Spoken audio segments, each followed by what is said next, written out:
사도행전 8장 14절부터 25절까지 말씀입니다.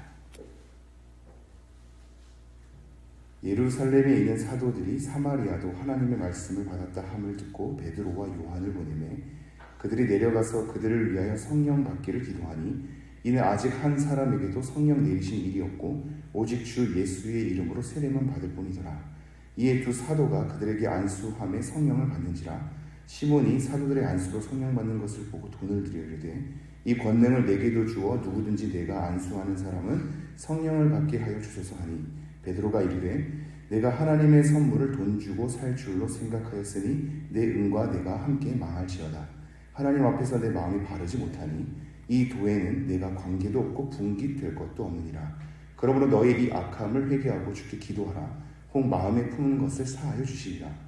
내가 보니 너는 악독이 가득하며 불의에 매인 바 되었도다. 시몬이 대답하여 이르되 나를 위하여 주께 기도하여 말하는 것이 하나도 내게 임하지 않게 하소서 하니라. 두 사도가 주의 말씀을 증언하여 말한 후 예루살렘으로 돌아갈새 사마리아인의 여러 마을에서 복음을 전하니라. 아멘.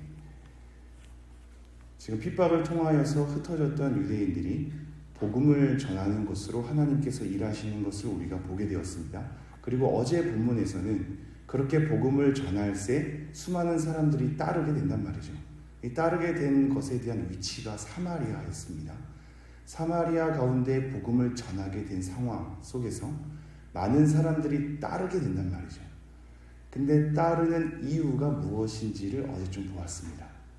우리는 성령의 임함을 마치 능력 행함으로만 동결시키기에 능력의 혈안이 될 때가 많아서 그 능력 자체를 사모하고 우리가 모일 수 있기 때문에 우리의 모인 목적이 무엇인가? 무엇을 보고자 모였단 말인가? 이거를 어제 좀 상고해 본 거거든요. 성령의 임함을 어느 순간 능력의 행함과 권능을 행하는 것으로만 자꾸 바라보니 지금 시몬이라는 사람을 통해서 도대체 사람들이 따랐던 이유가 무엇인지를 드러내었습니다. 큰 능력이 행사하는 것은 사람이 놀랍게 여기고 굉장히 많은 사람들을 모이게 할 수 있는 능력이 있기 때문이죠. 그래서 마술사 시몬을 통하여서 굉장히 놀라운 일을 행사하게 하는 것을 보고 또한 많은 사람들이 따르게 되죠. 그리고 그 가운데 시몬은 빌립이 또 다른 표적을 행사하니 자기도 그것을 보고 놀라면서 빌립을 따르게 됩니다. 빌립을 따르게 되고 나서 자기도 믿고 세례를 받게 되죠.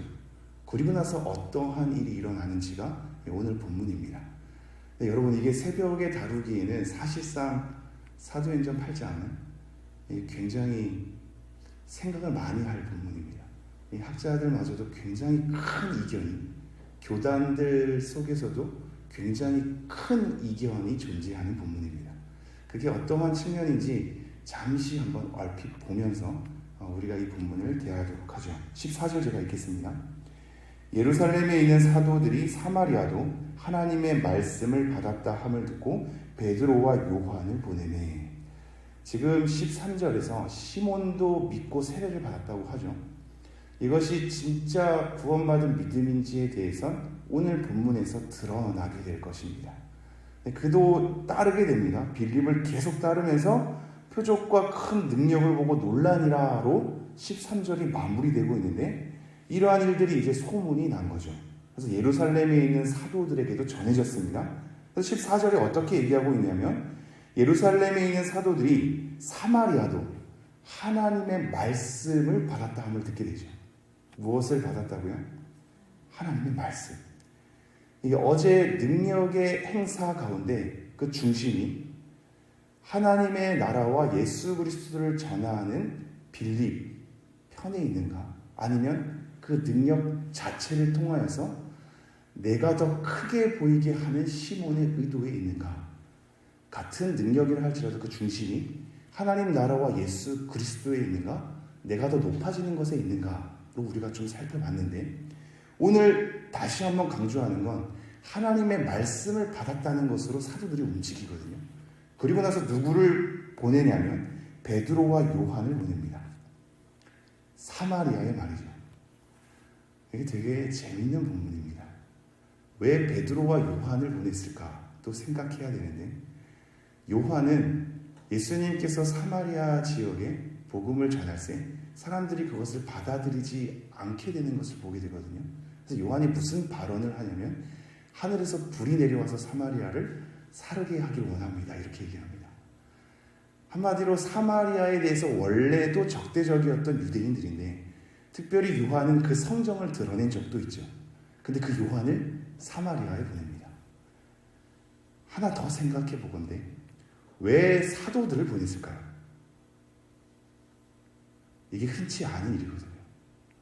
빌립이 복음을 전했고 믿고 세례를 받았으면 충분한 거 아닙니까? 이후에 사도행전의 여러 기록을 보건대 사도들을 이렇게 보내는 것이 거의 없습니다. 독특한 장면이거든요. 왜 이들을 보냈을까? 그것은 사마리아 지역이라는 독특한 상황 때문입니다. 유대 지역에서 믿고 세례를 받았다면 사도들을 따로 보내지 않았을 겁니다. 근데 사마리아 지역이기 때문에 사도들을 보내고, 그 상황이 특수하기 때문에 보냈단 말이죠. 특수하다라는 것을 한번 마음속에 잘 새겨주십시오. 지금 이와 비슷한 모임이 다시 한번 모이는 걸 우리가 사도행전에서 어디에서 발견할 수 있냐면 15장에서 발견할 수 있습니다. 15장이 뭐냐면, 이방인들도 듣고 복음을 듣고 믿음을 부여받았다는 것을 소문을 들으면서 예루살렘에서 회의가 일어나는 장면입니다. 회의가 일어날 정도로 굉장히 특별했던 상황인 거죠. 근데 그에 앞서 사도들을 보낼 만큼 중요한 상황인데 그게 사마리아입니다. 즉 지금 온 유대와 더불어서 사마리아로, 그리고 이방인들에게까지 복음이 전파되는 상황 속에서 그들이 믿고 성령이 임하는 사건을 지금 사도들이 들으면서 이 특별한 사건을 처리하는 데 신중을 가합니다. 그래서 베드로와 요한을 보내게 되는 거죠. 도대체 얼마나 특별한 상황이길래 이런 것인가? 15절입니다. 그들이 내려가서 그들을 위하여 성령 받기를 기도하니. 지금 사도들이 가서 뭘 하고 있죠? 성령 받기를 기도하고 있습니다. 되게 독특한 상황입니다. 이들은 지금 빌립을 통해서 믿고 세례를 받지 않았습니까? 믿고 세례를 받았다는 것은 무엇을 의미하죠? 오늘날 우리가 신약의 전반의 성경을 아는 우리가, 그리고 성령의 역사를 직접적으로 경험하는 우리가 지금 이 본문을 보고 굉장히 특별하게 여겨야 되거든요. 왜 특별하게 여겨야 될까요? 여러분은 믿고 세례를 받은 다음에 다시 한번 성령의 임함을 제공받으셨습니까? 그것조차도 잘 모르시겠죠. 지금 되게 독특한 상황인데, 그들이 믿고 세례를 받았는데 성령을 아직 받지 못했다는 것을 사도들은 어떻게 알았을까? 그리고 나중에 자기들이 기도해서 안수하니 성령을 받게 된단 말이죠. 성령을 받았다는 건 또한 어떻게 알게 되었을까? 지금 여러분 서로가 성령 받은 것을 확인한 적이 있으십니까? 없으시죠? 독특한 장면입니다. 지금 신약 성경 전반을 우리가 한번 되돌아본다면 믿었다는 것은 성령이 역사했다는 것이거든요. 성령이 우리 안에 역사하고 임재했기 때문에 우리는 믿을 수 있는 겁니다. 한 성도가 믿음을 가졌다는 것은 믿음을 갖고 난 다음에 성령의 임함이 오는 것이 아니라 성령 임함의 결과입니다. 우리 안에 성령이 역사했기 때문에 믿을 수 있는 것이고, 하나님에 대해서 전혀 알지 못했던 자가, 믿지 못했던 자가, 하나님을 제대로 섬기지 못했던 자가 이미 어느 순간 믿어지는 은혜를 얻었다는 것은 이 악독한 우리 마음, 하나님과 관계적으로 끊어진 우리 마음 속에 이미 성령님이 들어와서 역사하사 말씀을 듣게 하셨기 때문입니다. 그럼 정리하자면 성도란, 믿음을 부여받은 성도란 이미 우리 안에서 역사가, 성령의 역사가 임한 것이거든요. 근데 지금 이 사도행전 8장을 접하노니 다시 한번 새롭게 읽히는 거죠. 믿고 세례를 받았는데 성령이 아직 임하지 않은 겁니다. 성령이 임하지 않고 믿고 세례를 받을 수 있는가? 이걸로 수많은 이견이 존재하거든요. 교단마다 굉장히 판이하게 달라지는 부분입니다. 그래서 어떤 교단은 믿고 세례를 받았음에도 불구하고 성령이 아직 임하지 않았기 때문에 너는 성령의 임함을 경험해야 된다라는 것으로 권면하게 되죠. 그러나 우리의 교단의 전통 속에서는 당연히 성경 전반을 따라서 믿은 사람은 이미 성령을 받은 사람이다. 이후에 성령 충만함에 대해서 기도할지언정 우리는 이미 성령이 없는 사람이 아니라 성령이 임함을 제공받은 사람이다. 이렇게 주장하게 되죠. 근데 그거와 상이하게 보이는 본문이 지금 등장하는 겁니다. 그래서 생각보다 어렵고 생각보다 이견이 존재하는 부분입니다. 그런데 여러분, 이것은 일반적인 현상이 아니라 독특한 현상입니다. 원래는 믿음을 부여받은 사람은 우리 안에 성령의 역사가 임한 것인데 지금 그거와는 다르게 특별한 상황이기 때문에 사도들이 보내지는 겁니다. 사도행전 15장에서도 예루살렘 회의가 일어나는 것은 이방인들에게 특별하게 성령이 임하는 사건을 다시 한번 눈으로 보게 하기 위해서 이방인 고넬료를 통하여서 새롭게 복음이 전파되고 하나님을 이미 두려워했지만 성령의 임함이 나중에 일어나게 되는 것을 기록하게 되죠. 이 부분이 따라오려면 성경 전반을 잘 이해하셔야 하는데요. 오늘 그것을 충분히 설명할 수는 없겠습니다. 한 가지 기억해 주시오. 특별한 상황입니다. 초대교회 상황 가운데 특별하게 믿음을 부여받았음에도 불구하고 성령이 임하지 아니하는 이 사건을 통해서 사도들을 보내서 그들을 위해 기도하고 안수하게 하사 나중에 성령이 임하는 사건을 교회가 같이 경험하게 합니다. 그걸 조금 더 들여다볼까요? 15절 다시. 그들이 내려가서 그들을 위하여 성령 받기를 기도하니 이는 아직 한 사람에게도 성령 내리신 일이 없고 오직 주 예수의 이름으로 세례만 받을 뿐이더라. 이 사마리아의 상황을 얘기하고 있죠. 믿고 세례를 받았으나 아직 성령 내리신 일이 없기 때문에 사도들을 보내서 성령 받기를 기도하게 됩니다. 그러니까 17절 이에 두 사도가 그들에게 안수함에 성령을 받는지라. 이 부분도 조금 오해를 가지지 않기 위해서 본문을 두 가지 방식으로 좀 봐야겠는데요. 사도들이 기도를 하자마자 성령을 받게 되는 것으로 볼 수도 있고요. 이것이 사실 접속사로 연결되어 있는 부분이기 때문에 사도들이 기도해서 안수를 했고 그리고 나서 나중에 성령을 받게 되는 것일 수도 있습니다. 왜 자꾸 이러한 오해를 정정하려 하냐면 바로 기도하자마자 성령 받을 수도 있거든요. 근데 우리는 그것만 생각해서 목회자들이나 아니면 다른 지도자들이 손을 얹고 안수를 하면 그 즉시 무슨 큰 일이 생기는 것처럼 자꾸 성경을 읽어가기 때문에 목회자가 안수하고 안 하고에 대한 행위가 중요하게 되거든요. 사실 그러지 않을 수도 있습니다. 기도하자마자 안수하자마자 어떤 역사가 일어난 것이 아니라 안수는 했고 이후에 다시 성령이 받게 되는 것으로 볼 수도 있는 대목이란 말이죠. 성경을 잘 읽어내야 우리의 신앙생활의 오해가 자꾸 정정된단 말이죠. 그렇게 성령을 받는지라 이 부분을 우리가 잘 생각을 해야 되는데 왜 사도들을 보내고 나서 성령 받게 되는 것을 가시적으로 경험하게 했냐면요. 초대교회 가운데 사도행전 2장을 통해서 오순절 성령 강림 사건을 경험하게 하죠. 제자들은 이때 성령을 받지 않았었을까요? 예수님을 믿는 제자들이 이미 성령의 임함을 경험하지 않았을까요?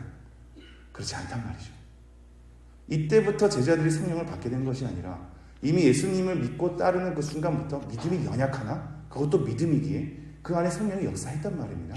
그럼에도 불구하고 함께 모였을 때 교회 자체로서 가시적으로 함께 예수님이 없는 상황에서 성령님이 우리를 다스리고 있구나를 공동체적으로 경험하게 하는 사건이 오순절 성령 강림 사건입니다. 이미 제자들도 성령을 받았단 말이죠. 그런데 함께 교회론적으로 경험하게 되죠. 그리고 나서 이 사건을 통해서 사마리아에게 믿음을 그리고 세례를 줬음에도 불구하고 성령을 아직 받지 못한 상황, 그 속에서 사도를 보내게 되고 함께 안수하게 되고 나중에 성령을 받는 것을 가시적으로 함께 경험하게 하죠. 왜 가시적으로 함께 경험하게 하냐면 한 교회가 되게 하기 위함입니다. 한 교회가 되게 하기 위함입니다. 사마리아인들에게도 예수님이 없는 상황에서 우리는 한 성령을 함께 같은 교회로서 경험하고 있구나. 그래서 신약 뒷부분에 보면 우리가 한 성령으로 말미암아 한 믿음으로 한 세례를 받아 이렇게 얘기하고 있죠. 이것이 굉장히 중요한 지금 본문입니다. 빌립이 어제 본문에서는 뭐라고 얘기했냐면 하나님의 나라와 예수 그리스도를 전도하니 이렇게 얘기합니다. 그런데 오늘 어떤 걸 부각시키고 있죠? 성령을 부각시키고 있거든요. 그럼 한 교회가 하나님과 예수 그리스도와 성령 삼위일체를 교회 한 교회됨으로 같이 누리게 하는 연결 속에 있습니다. 유대인과 사마리아를 연결시키고 있단 말입니다. 성령을 더디 받게 하는 특별한 상황 속에서 이후에 성령을 받게 하는 것을 가시적으로 함께 경험하게 하사 한 교회가 되게 하는 겁니다. 그리고 이것은 나중에 사도행전 15장에 이르러서 이방인들도 한 성령을 공유하고 있음을, 한 교회됨을 가시적으로 경험하게 하죠. 이 부분 속에서 특별함이 있는 겁니다. 자, 계속 보죠. 18절. 시몬이 사도들의 안수로 성령 받는 것을 보고 돈을 들여 이르되 이 권능을 내게도 주어 누구든지 내가 안수하는 사람은 성령을 받게 하여 주소서 하니. 지금 시몬의 믿음의 진정성이 드러나는데 성령 받는 것을 가시적으로 함께 옆에서 지켜보면서 돈을 들여서 이 권능을 받게 하는 것에 대한 사모함을 표출하죠. 이것이 어쩐 일인가? 지금 시몬의 마음속에는 하나님 나라와 예수 그리스도가 아니라 이 권능과 능력에 대한 사모함이 컸기 때문입니다. 그 내면이 드러나죠. 돈을 주고서라도 이 권능을 좀 받고 싶다. 그래서 내가 안수하면 누구든지 이 성령 받는 것을 경험하게 하고 싶다라는 거죠. 여기서 지금 우리의 속 내밀한 부끄러움이 다 드러나거든요. 우리는 사실 이 권능을 굉장히 사모합니다. 내가 손 얹으면 그냥 다 낫게 하고 싶죠. 어느 누구도 말씀을 전할 때 설교자가 설교를 한번 하면 성도님들이 다 쓰러지고 하나님 경험하고 엎드리고 회개하고 다 그 사모하거든요. 자기가 드러나게 되죠. 성령의 역사가 진정으로 드러나는가 아닌가는 자기가 높아지는가 하나님과 예수 그리스도가 높아지는가에 달려 있습니다. 지금 시몬은 자기가 큰 사람이 되고자 했고 그 내면 속에 내가 안수하면 성령을 받게 되는 것에 대해서 사모하게 되죠. 그러니 베드로가 뭐라고 얘기하냐면 베드로가 이르되 내가 하나님의 선물을 돈 주고 살 줄로 생각하였으니 내 은과 내가 함께 망할지어다. 왜 은이라는 표현을 썼을까요? 가룟유다랑 연결되기 때문입니다. 똑같은 돈이라는 단어로 얘기할 수 있는데 은이라는 것으로 의도적으로 얘기하는 건 너가 지금 가룟유다의 길로 걸어가고 있다는 것을 알려주게 하기 위함입니다. 그러면서 21절 하나님 앞에서 내 마음이 바르지 못하니 이 도에는 내가 관계도 없고 분깃될 것도 없느니라. 하나님 앞에서 마음이 바르지 못하다. 그러니 이것에 대해서 관계하는 것도 없다 라고 얘기하죠. 믿음의 진정성을 확인할 수 있죠. 그러면서 22절 그러므로 너의 이 악함을 회개하고 주께 기도하라. 혹 마음에 품은 것을 사하여 주시리라. 내가 보니 너는 악독이 가득하며 불의에 메인 바 되었도다. 진정한 믿음이라면 악독이 가득하고 불의에 메인 바 되지 않죠. 시몬의 믿음이 어땠는지 능력 사모함으로 하나님의 나라와 예수 그리스도와 상관없이 성령에 대한 은혜와 상관없이 성령을 마치 내가 취급할 수 있는 것 정도로 내가 손을 내밀면 성령이 임하는 것처럼 성령이 내 아래에 있는 것처럼 그렇게 요구하는 신앙이니 그 신앙은 악독이 가득하다 이렇게 얘기하죠. 여기서 말하는 악독은 쓴 뿌리입니다. 히브리서 12장 15절에 등장하는 쓴 뿌리 악독이거든요. 우리 마음속에 이것을 제거하지 않는 한 우리는 진정한 믿음이라고 얘기할 수 없는 부분입니다. 시몬이 대답하여 이르되 나를 위하여 주께 기도하여 말한 것이 하나도 내게 임하지 않게 하소서 하니라. 진정한 회개인가 아니면 심판을 피하는 것에 대한 두려움의 표현인가 우리는 좀 들여다봐야 되죠. 두 사도가 주의 말씀을 증언하여 말한 후 예루살렘으로 돌아갈새 사마리아에 있는 여러 마을에서 복음을 전하니라. 오늘 조금 길었는데요. 정리하겠습니다. 지금 이 장면은 특별한 상황이고요. 성령을 더디게 받는 특별한 상황을 통해서 유대인과 사마리아인을 한 성령으로 연결시키고 있습니다. 굉장히 중요한 부분입니다. 한 교회됨은 한 성령을 받음으로 말미암아 연결되거든요.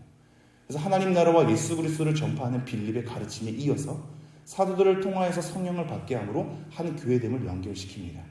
그리고 그 교회가 가진 믿음의 진정성을 우리 안에 있는 능력의 사모함, 내가 드러남, 내가 높아짐 속에서 유지하고 있던 시몬에 대한 믿음의 진정성이 악독이 가득한 것으로 불의에 메인바된 것으로 드러내고 있죠.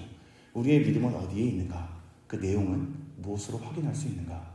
우리 안에 삼위 하나님께서 온전히 높아지기를 바라고 있는가? 그것이 여러분의 믿음의 진정성을 드러낼 것입니다.